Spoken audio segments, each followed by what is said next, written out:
Here we go. Okay. Hi, everybody. Welcome to skill set training number 5. So first of all, does anybody have any questions so far from the skill set training we've done, or any comments or any stories they want to share, anything so far? So that would pretty much be Zadi or Mo. I don't even know if Mo can talk because she's on mute. You can always type too, just so you know, Mo. Yeah, so we're talking kind of low because we could not find a location. So we're sneaking. So Kelly worked on her story this morning in the car several times, so she has bullet points. So hopefully, if we can, when you do it earlier, then she can kind of say it. When she's going to write some bullet points now that we're working on, and before we hang up, then she can kind of mention them.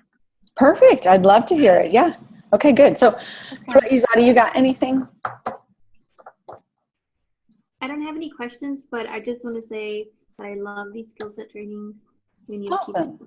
They're awesome. Okay, good. That's good feedback. Thank you. It's good to know that they're being helpful. Okay, fantastic.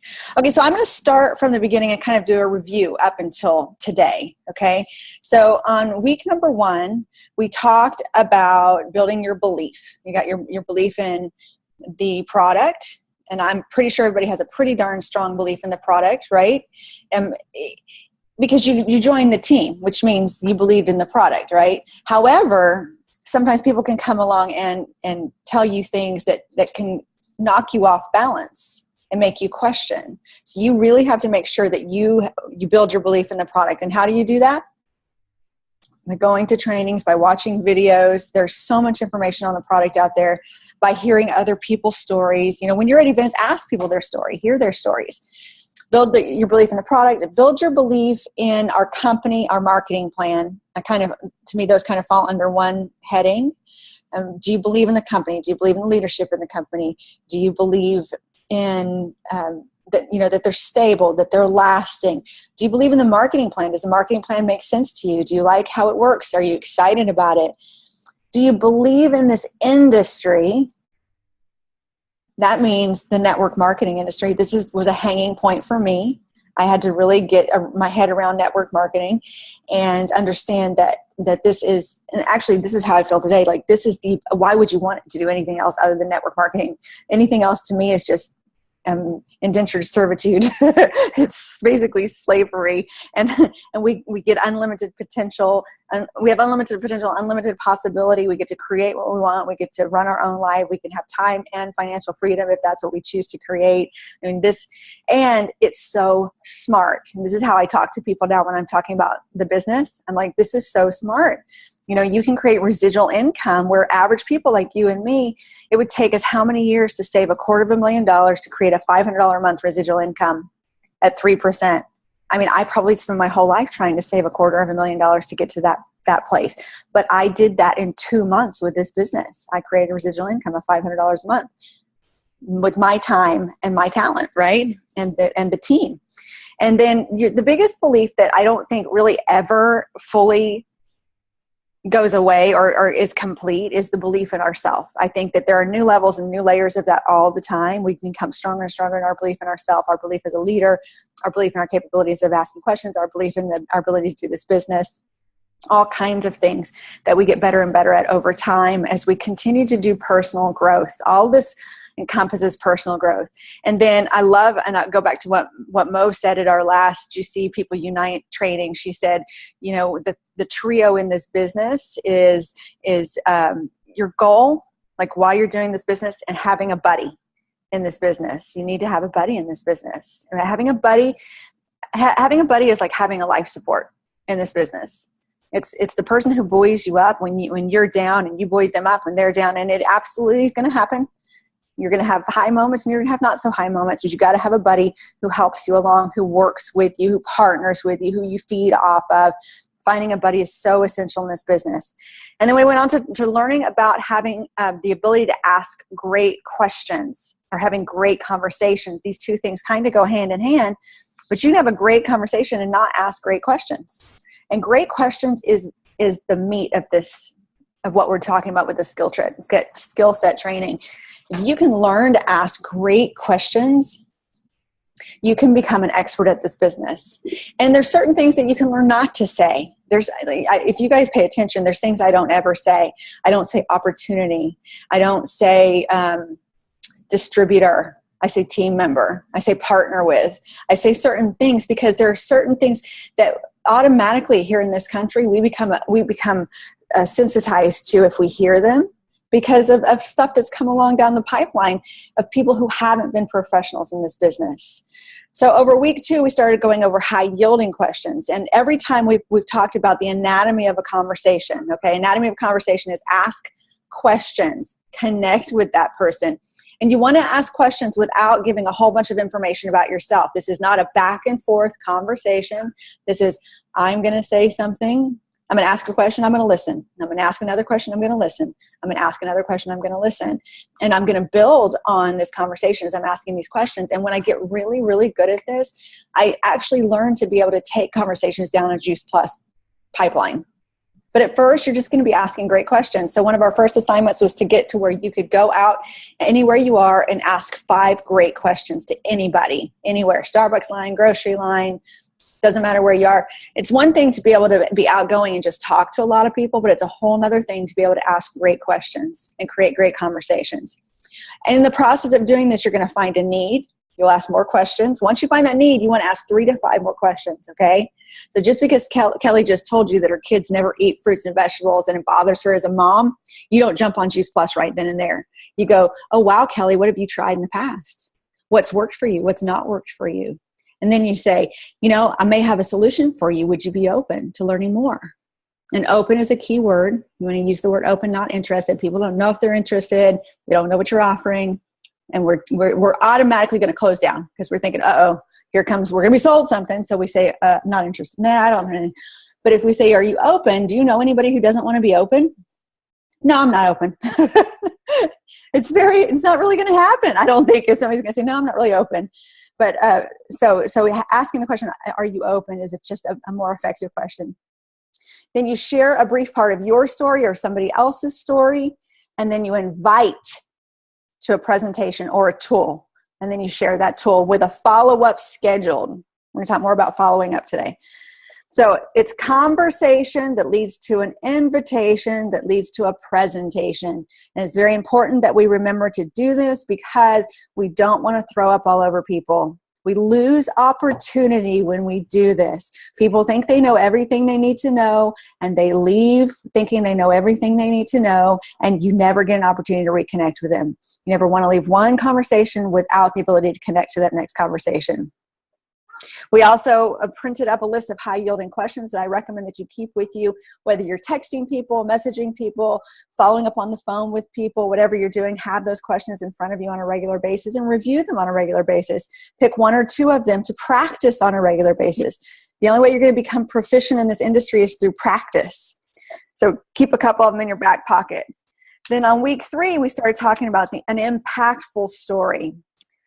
What your life was like before Juice Plus or the business, what your life's like now, and then or what you expect for your life. So if you've just started the product, you just started the business, you don't have a big story yet, you can talk about what you expect to have because of the product or their business. You need to be precise, brief, and to the point. You don't want to go on and on and on about a lot of stuff that doesn't matter. You want to keep people's attention and you want to captivate them, and it needs to be really good. So let me think of a difference. So you could say, before Juice Plus, I laid on the couch every day. Or you could say, before Juice Plus, my life was miserable. I laid on the couch every day, and my poor daughters, I felt so awful because the legacy I was leaving them was the mom that they showed up to on the couch every day. Do you see the difference? Big difference. So you want to get that feeling in there that creates that impactful story. Okay? But still be precise. So you don't go, my life was like this, and her life was like this, and his life like this. That's too much. And you don't go, my life was like this, this, this, and this. You just stick to the points. And if you've asked really great questions, you know where you're going to take that conversation, and you're going to fit your story to that conversation. Are you laughing at them? Right? Does that make sense to everybody so far? I know, back and forth, back and forth. They're hiding. They're hiding out. And then last week we started going over a business story. So you've got to have a great product story and you've got to have an impactful and great business story. Same thing, but it's my background was before, what I didn't like about it. I found a solution and my life is like now, or what I see for my life is. Okay. And then we talked about when you invite, detaching from the outcome. This is so important, guys. You know, when we're attached to the outcome of any conversation, it's because we think it means something about us. That there's something from some story we have from our past that we're bringing forward into that conversation. And we've all done it. I mean, I've definitely had conversations with certain people in my life where it mattered to me what they thought, but this is not a position of strength. It's not a position of power. It's not a position of confidence. It's a position of you matter more than your opinion matters more than I care about you, because it's about you. Does that make sense? So you've got to remove yourself from the outcome. Remember, this is a 5 to 7 exposure process. So this time the answer may be no, but later on it may be yes. If you continue to build the relationship, and don't get desperate. Another mistake that a lot of people make in this industry is showing up with a lack mentality and desperation instead of showing up with strength and as a professional. There is no lack. We've only hit like 5 or 6% of the market, guys. 5 or 6% of the country. We haven't even hit 10%. We're nowhere close to saturation. There is no lack of people for us to talk to about the product or the business. Okay. And there is no lack in money out there. There's no lack anywhere in this world. We live in God's realm, not in human realm. Hold on, Kelly has a question. Y'all are in the window. Oh, yeah. Oh, y'all just having connection issues. Sorry. I hope it gets better. So I appreciate that you're here, though. Thank you. It's really nice when I'm talking to somebody, even if they're having connection issues, rather than just sitting here talking to myself or just Zadi or just one person. Although I like just talking to you, Zadi. So anyway, we come from a position of strength as a professional, not lack, and always abundance, right? Because we live in God's realm, not in human realm. We don't have to worry about anything. He's got our back. All we have to do is plant the seeds, show up impactfully without being attached to the outcome. Okay. So that's pretty much a review of the last week. Now I want to start talking, or the last several weeks. What I want to start talking to you about today is follow-up. But before I go forward, do you guys have any questions around any of those things? No? Okay. Okay, so let's say we've had a great conversation that has led to an invitation to a presentation.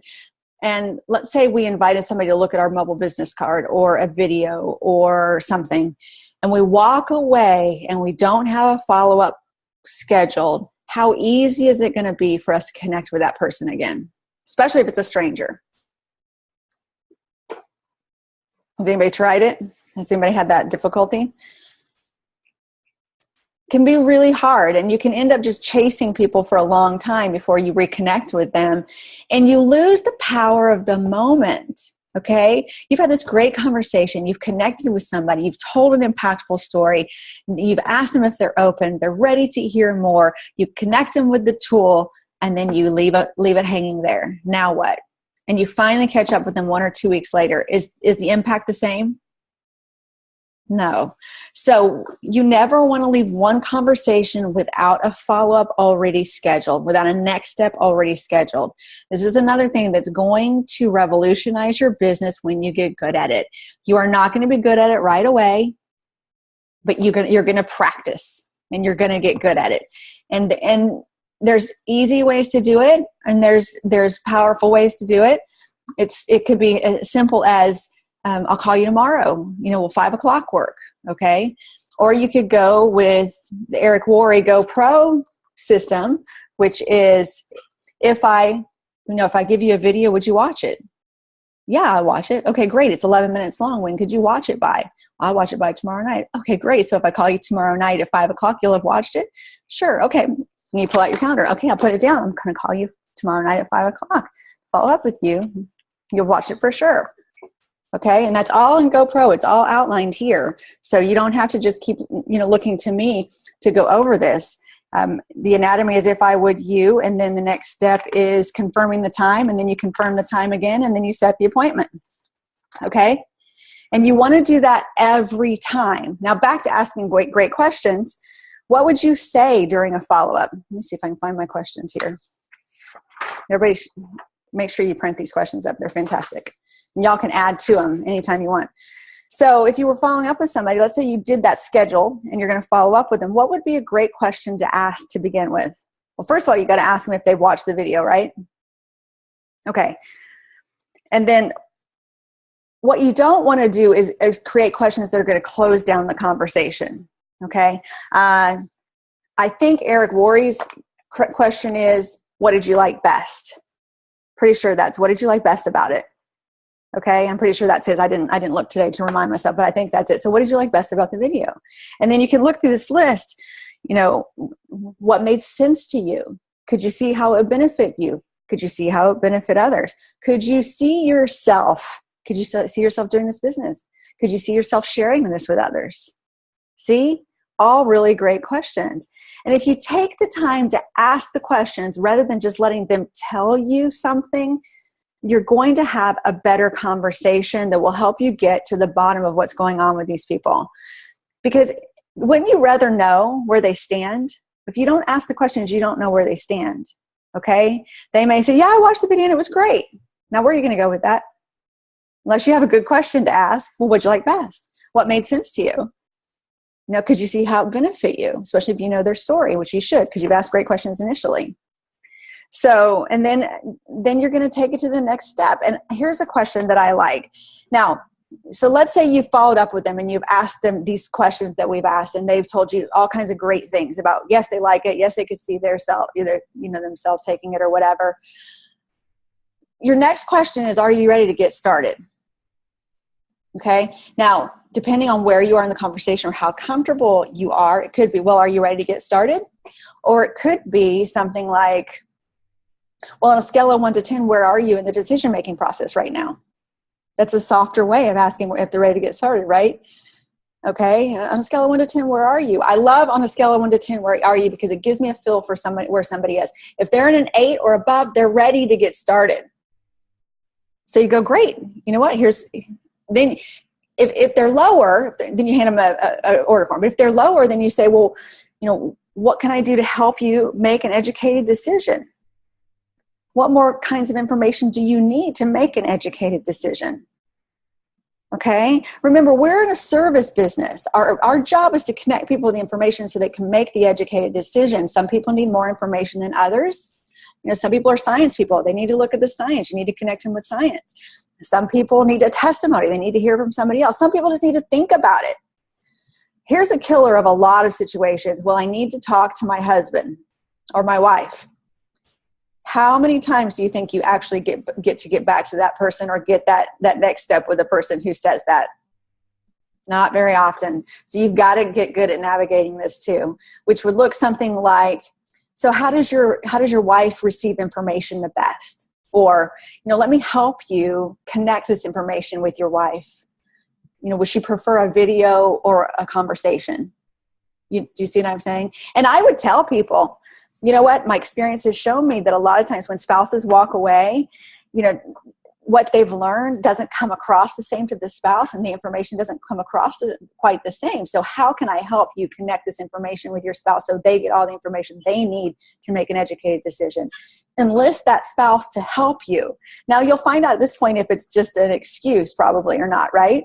You could say, how serious do you think they would be about it? Do you think, you know, what are your thoughts? What do you think they would think? Like, ask a lot of questions, get a feel for it. And then you can help them connect. You may, instead of letting them walk away with nothing, you can let them walk away with your mobile business card, a specific video, or maybe an appointment to have coffee with you and that spouse, or a conversation on the phone with you and that spouse, so you can really connect that person to the information so they can make an educated decision. Does this make sense to everybody? So you're getting a feel for what it takes to create excellent follow-up care, excellent follow-up questions, excellent follow-up when there's a spouse involved, and excellent next steps, not leaving one conversation without something else in their hand, a next step, a follow-up scheduled. Does that make sense to everybody? Do you have any questions around that? Let's see what time it is. How are we doing? Any questions or comments? Zadi, you got anything? You're brand new. I'd love to hear from you. I like that you mentioned the whole, if they were to say to a spouse, because I had that problem where if I were to explain it to my husband, it doesn't come out the same at all, you know? So I like that, having that follow-up scheduled to where they can either send them with a video or have coffee with the spouse present as well. Right, which is what I would recommend. I actually was meeting with some people with my B&I group, and I met with the wife, and she does Aflac and the husband does Legal Shield. And I said, I really want my husband to hear this information, but there's no point in me. I know better. Zadi, I'm like you. I know if I go back and try to relay that to him, I'm not going to get all the points across. It's not going to be the same. So I scheduled a coffee date with him so that he could hear from them, not from me. And that's because I really wanted him to connect with the information. So if you offer that to the person you're with, you offer the ability to help them connect the information with their spouse, you're actually doing them a big service. You're helping them out. Okay? So let's talk for a second about a couple of objections. Did anybody have any objections when anybody brought them the product or the business? I did. I had 2 major objections. Come to find out, I'm very common. I'm not very unique. These are some pretty common objections. One was, I don't know enough people, and I don't have enough time. And mine was, I'm just not a people person. I'm not outgoing enough. Like that was my other thing. Oh, Michelle, I'm not like you. This is the story that I had. But pretty common ones are, I don't have enough time and I don't know enough people. Those are pretty common when it comes to the business. Anybody experience that with anybody? Yeah, and also, you know, I'm not a salesperson. Oh, thank you for reminding me that one. I'm not a salesperson. Thank you, Zadi. That's another one. Okay, so that's my thing with the business, because the product made total sense to me, and that my frustration is when people say I eat enough fruits and vegetables, because nobody does. And I knew when you told me I was on this product immediately, I said yes. Okay, so my problem with doing the business was, who am I to tell anybody about nutrition? I'm not educated. You're educated in nutrition. You were talking the talk. I can't do that. I'm a pattern maker. I'm in the fashion business. So that was my big stumbling block. So that's really good input. And that, you know what that has to do with, Diane? That has to do with us making ourselves the big deal, which is what I did. This is why I stumbled for you, because I made myself the big deal. I'm a nutrition coach. You know, I know this stuff. I walk the walk. I live the whatever, blah, blah. And so you felt like I had to be the expert for you all the time, and you weren't the expert. Well, that's a big mistake, because you will close down your business faster than anything if you make yourself the big deal, which is why now we teach people to connect with the tools. Not that, and we connect 3 ways, right? Because three ways are powerful, whether that be a 3-way call or 3-way, sit down one-on-one situation. We did that yesterday, Diane. Well, the thing is we have you as backup, because we can say, I tell people, I don't know anything about nutrition, but I know we need more fruits and vegetables and we're not eating them. But like we worked with that man last week, Tim, he wanted to talk to somebody that had authority, and you're the authority. So we can refer to you as our authority, which is great, because even the company itself, because the first conference I went with you, that whole group was there from England. And when John Halawadi walked out on the stage in shorts and flip-flops, I went, shoot, if he's making $1 million a year, what the heck? I can sell this stuff too. You know, he humanized it, I guess. Exactly. He made it like we can do this. Right. So I approach it totally different now. I just tell people, I don't know anything, but I know this. Right. And you can make any tool or any third-party authority your big deal, which is what you're talking about doing. But don't make yourself a big deal, because then people think they can't do this business. Okay, Kelly got summoned to the 14th floor. They're leaving. Mo's getting fired. Uh-oh. All right, guys. See y'all. Okay, so let's talk about I'm not a salesperson. I don't have enough time. I don't know enough people. And then we'll come back to I already eat enough fruits and vegetables. Okay, sounds good. Next week we'll do stories live. Everybody can come back with their stories instead of just me doing mine. That'd be great. Okay, so those were my objections. And so here, sometimes objections are actual objections. In my case, my objections were actual objections. And what I was actually trying to say was, please tell me how I can do this business. Okay, that's what objections are 90% of the time. Now, sometimes objections are excuses. They're trying to blow you off. So you want to get to the bottom of this. Is an excuse or is this a true objection? Because I can help overcome objections, right? But I want to know if somebody's just trying to blow me off, so I can go ahead and put them, mark them off my list and move and put them on the back of the list and come back to them later, right? So here's a good way to find out if it's an excuse or a true objection. So I would say, let me ask you this question.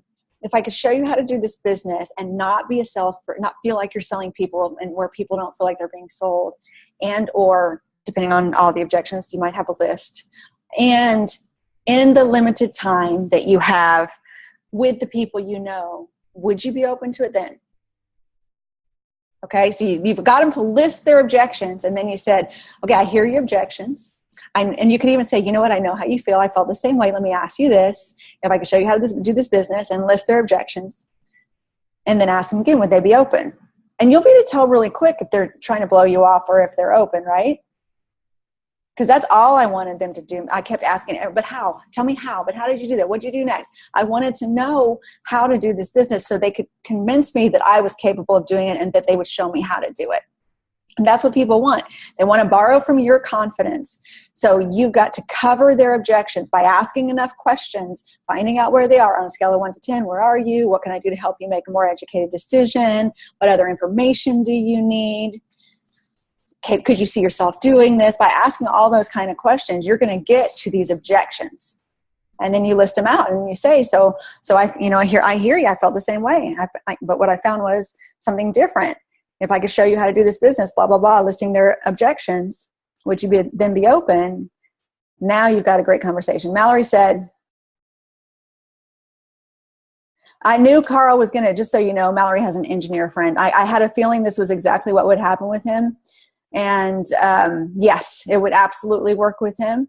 Also connecting with him with a third party. He's an engineer, everybody. So he's an analytical overthinker, right? She told me that too when we talked about him.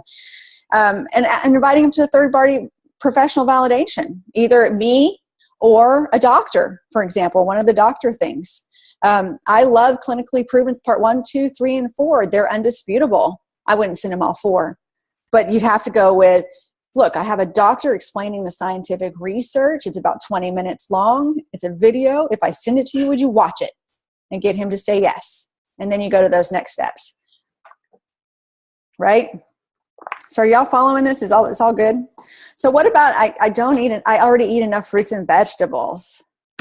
Oh, that's a good one. Do you get that one a lot, Diane? Let me ask you a question. Yes, and that one pisses me off. Okay, so here's something important. We need to get to a place where we're getting people to a presentation so they can really get the information. Because if somebody sits in a presentation, they should know by the end of that presentation they don't need enough fruits and vegetables, right? A couple of other new things that I've learned lately is to say, everybody says, or everybody is, or everybody knows, these kind of things, because people are like, oh, everybody does? Well, I want to be part of everybody. So, I told Mallory, talking about this, I told her, did you say this to him, Mallory? I said, say to him, I know you're really smart. And what I know is that everybody who's really smart, who's looked at this information, has started taking this product. You did say that? Okay, cool. So, because he's not very smart. He's not as smart as we thought he was. So I would go back to him with, though, Mallory, you know what? I know you're really smart, which is why you've done all this looking around. If I give you information from a credible source, from a doctor explaining the science, it's a video, it's 20 minutes long. Would you watch it? That you see where I'm going? That's how you handle these kind of things. So, yeah. Okay, cool. She says, yes, she's at work too. I appreciate the fact that you guys get on the phone when y'all are at work. Okay. So So one thing we have to get clear on, let me ask you this question. The last person who told you they eat enough fruits and vegetables, were you looking at them and thinking, oh, they probably think they eat enough fruits and vegetables? Mm-hmm. You already thinking that? Okay.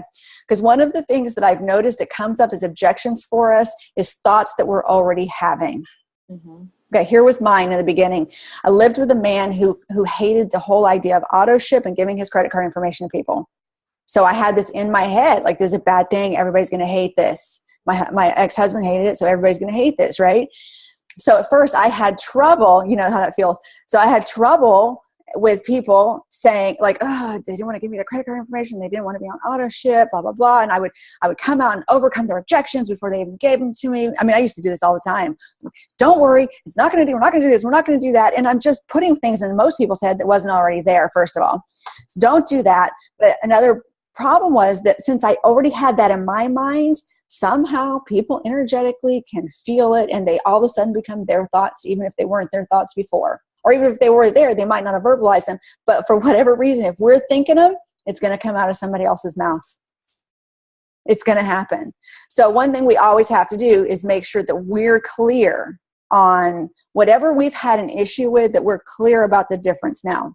So here's the difference, Diane. You knew you didn't eat enough fruits and vegetables, right? You knew that. That was no question. But I thought I was eating healthy until you asked me that question. So when I can use my experience actually and say, I thought the same thing. You can. And I would ask them a question first, though. Oh, fantastic. You eat enough fruits and vegetables? That's great. Tell me about that. What do you eat? Right. I just thought of that when you were saying that. That's what I should be asking. Ask another question. How many did you eat yesterday? But congratulate them too. Don't make them bad or wrong. Congratulate them. Oh my gosh, that's so great. You know what? I have a friend like you. You know, she thought she was getting enough too, or something like that. You know, and you can go, or you can just ask just like what I said. Oh my gosh, that's so great that you eat enough. Tell me more about that. What do you eat? And get them to tell you, and they say that is so good. And then you can tell them my story. Yeah. And then you can say, well, it's not, you know, oh, well, the recommended amount is 7 to 13. But I would state that as a question. Yeah. Would you be, do you have any idea what the recommendation is? Nowadays, do you know what the recommendation is nowadays? Can you believe? Right. I think you're going to be shocked. Would you be shocked to know that it's like 13? When was the last time you got 13? I can't do it. You know, I mean, it's just about getting real and having a real conversation, asking more questions around it. Making a statement, making it a question. Do you know how many, do you know what the recommended amount is today? Yes. Right. Yes. Yeah. Yeah. But get it clear in your head first. And then present Juice Plus in a way that they understand. You could even say, if you're having a Juice Plus conversation, if this is an issue for you right now that comes up, you could even say, so here's the deal. I already thought I was eating healthy. I thought I was doing okay. Then I found out I'm supposed to be eating 10 servings of fruits and vegetables every day. And then I looked in my life and realized I wasn't doing that. You know, I don't know when the last time I ate 10 servings of fruits and vegetables a day was. When was the last time you did? Never. But you see what I'm saying? Like, you can ask that question. Yeah, I mean, or you can say, can you believe it's 10? When was the last time? Yeah. Like, are you getting 10 in? Like, you can, go ahead and cover it so they know, especially if it's an objection that you're feeling already. It would be great to go ahead and say, I thought I was doing well. Then I found out this. I learned this. Right. Does that surprise you? Because it surprised me. So, and always frame everything around a question. And say, tell me more about that. And if somebody, and then, okay, let's say somebody was like me and truly did eat enough fruits and vegetables, because I did, okay? Michelle even said to me, you know what, you're probably not going to feel anything if you take this, but you get it, right? Because you know how many you're supposed to be eating. And here's the next question. You say, how many people in your life do you wish were eating like you are and they're not? Right. So that's just being real, right? You know what? And it's not making me bad or wrong. And it's not telling me, no, you still need to eat more. Right? Because we get defensive if people do that. These are the things that turn people off. And these are the people we don't want to show up as. We want to show up genuinely caring, having a great conversation without any commitment or attachment to the outcome, asking lots of questions, and then finding out where somebody really is, and then overcoming their objections or giving them more information so they can make an educated decision, right? And taking them to those next steps. Okay. Yeah, that's good. So as I wrap this up, I want to read something to you guys, okay? It's in the back of Eric Worre's GoPro book, okay? So here it is. The 1-3-5-7 formula. There's a formula I've seen work in our profession. I call it the 1-3-5-7 formula. As a general rule, it will take you about 1 year to become competent and profitable in network marketing. You'll know the basics, you'll cover your expenses, and you'll be learning. It will take about 3 years of consistent, the key here is consistent, everybody. Consistent means touching your business every day, part-time effort in order to go full-time. It will take about 5 years of consistent effort to become a 6-figure earner or above, and it will take about 7 years of consistent effort to become an expert. That doesn't mean you can't make more than that in a shorter term. Many people do. It just means that if you want to keep making that kind of money, you need to eventually become an expert. When you think about it, 7 years isn't so bad, especially when a good portion of it's part-time. You're going to be 7 years older anyway. You might as well become an expert over that period of time instead of just going through the motions. Mm-hmm. So keep that in mind. You know, you can do it faster. It depends on how much consistent effort you want to put in. But the most important thing is that you're making consistent effort. You continue to learn. You model the successful behaviors of other people. You study by watching videos, going to online, watching things online, going to events. Don't let yourself get distracted. One of my biggest weaknesses is the stories I've told myself that allow me to get distracted. I got distracted for almost 2 years during my divorce. So I'm 6 years in the business, but guess what? I'm only 3.5 years in. Mm-hmm. Because I wasted 2 years of not being consistent, very, very inconsistent, okay? So you can look at my business and go, oh, she's 6 years in, but she didn't work 6 years consistently, or 5.5 years, okay? And it's because of my own stuff. This is the personal growth piece that gets in the way, that caused me to have a story that allowed me to get derailed for that 2-year period of time. So stay close to the group, keep studying, keep working on your personal growth, keep showing up, and whatever you do, don't get out of line, because the only way you will ever fail at this business is if you stop. Mm-hmm. Yep. All right. We want to keep these down to 30 minutes, and I think that's right where we are. So if y'all have any questions or comments before we go? No? All right, this was fantastic. Diane, thank you for joining us. Mallory, thank you for joining us. Zadi, Mo, and Kelly, who are already gone, y'all all rock. Thank you so much for joining me on your lunch hour today, and I will see y'all next week. Bye, guys. Bye.